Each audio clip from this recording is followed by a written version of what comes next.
Satu lagi kategori undang-undang disebut dengan nama undang-undang qisas, iaitulah balas balik perbuatan orang. Orang ni cabut mata orang, orang ni cabut gigi orang, bahkan sampai peringkat cabut nyawa orang. Dia tembak kawan itu mati. Maka apa undang-undang qisas?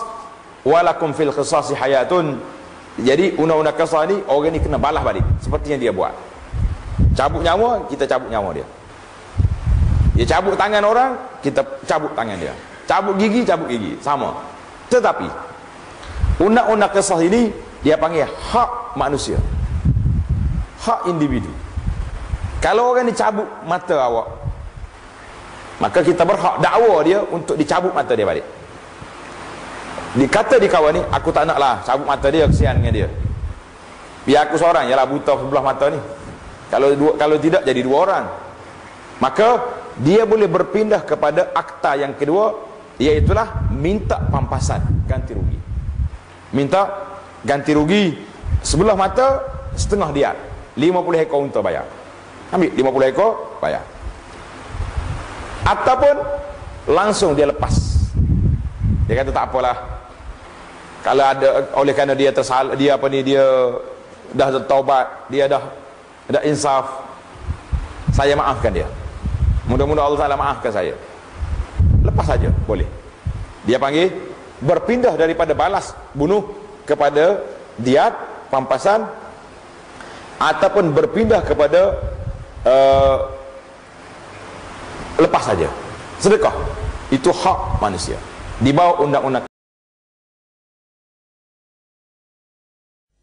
Apabila sentiasa diadakan seminar hududullah setiap tahun, malahan PAS juga sentiasa mengadakan ceramah politik yang sememangnya mengutarakan bahawa hudud akan dilaksanakan.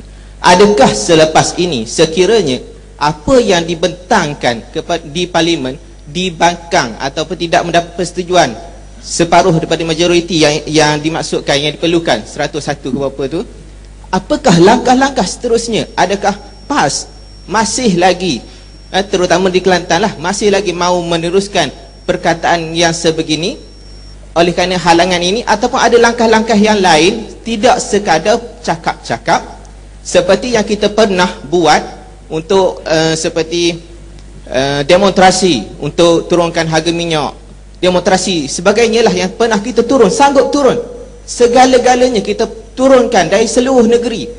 Apakah tidak ingin kita turun untuk demonstrasi tentang hududullah sekiranya mereka membangkang, ataupun masih lagi takut akan darurat? Okey. Wassalam. Okay, terima kasih.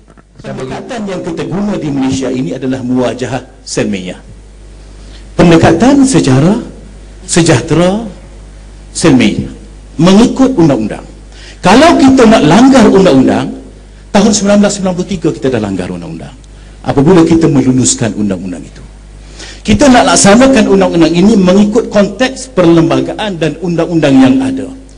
Sebab itu ijtihad ulama kita di Malaysia begitu caranya, ya. Dan kita hold dulu pelaksanaan kita pun bukan bermakna kita takut kepada darurat. Darurat itu adalah salah satu faktor daripada apa yang kita ambil kira dalam segenap tindakan kita. Ya, kalaulah kita langgar juga, diisytiharkan darurat juga, katakanlah kerajaan Kelantan jatuh, tidak ada satu contoh pun kerajaan negeri yang boleh memerintah kerajaan di Malaysia ini, maka orang kata hanya UMNO sahaja yang boleh memerintah Malaysia. Sekarang ini orang sudah ada pilihan, sebab Kelantan memerintah, Kelantan diperintah oleh PAS selama 20 tahun, tidak ada apa-apa yang berlaku, malah jauh lebih baik daripada negeri-negeri yang lain. Sehingga apabila ada contoh itu, rakyat di Perak berani tukar kerajaan, rakyat di Kedah berani tukar kerajaan, rakyat di Pulau Pinang berani tukar kerajaan, rakyat di Selangor berani tukar kerajaan. Kalau kerajaan kita runtuh di awal-awal pemerintahan, tidak ada satu contoh, maka akan ada satu negeri pun yang diperintah oleh pembangkang, kerana tidak ada satu contoh negeri diperintah pembangkang. Itu kebaikannya. Sebab itu kita ambil kira semua benda. Saudara kata, tak nakkah kita buat demonstrasi untuk pengetahuan kita semua? Demonstrasi dan sebagainya kita sentiasa adakan di Kelantan. Kelantan penuh stadium kita buat demonstrasi nakkan hudud. Hari hudud kita rayakan setiap tahun, ceramah puluhan ribu. Salah seorang penceramah yang paling popular selain pada Tok Guru kita, Datuk Nasruddin. Itu demonstrasi kita. Mungkin saudara nampak demonstrasi ini bertegang leher dengan polis dan sebagainya. Itu di Kuala Lumpur, di Kelantan tak perlu, sebab yang mana tanya kita. Saudara jangan kata kita tak buat demonstrasi setiap bulan. Malah satu hari demonstrasi penuh kita buat, hari menyambut hududullah. Di stadium kita buat itu demonstrasi. Tak bertemu dengan polis sebab dapat permit. Sebab kita kerajaan. Itu perlunya jaga kerajaan untuk menjadi contoh. Dan saudara, dalam isu hudud ini menguntungkan perjuangan Islam. Apabila kita menyambut baik tawaran yang dibuat oleh kerajaan persekutuan, sebab janji dia untuk bantu kita, janji dia untuk luluskan. Dan mufti-mufti setengahnya dipanggil oleh Kementerian Agama, oleh Menteri Agama. Qadi juga dipanggil, bukan Kelantan, Qadi Malaysia dipanggil.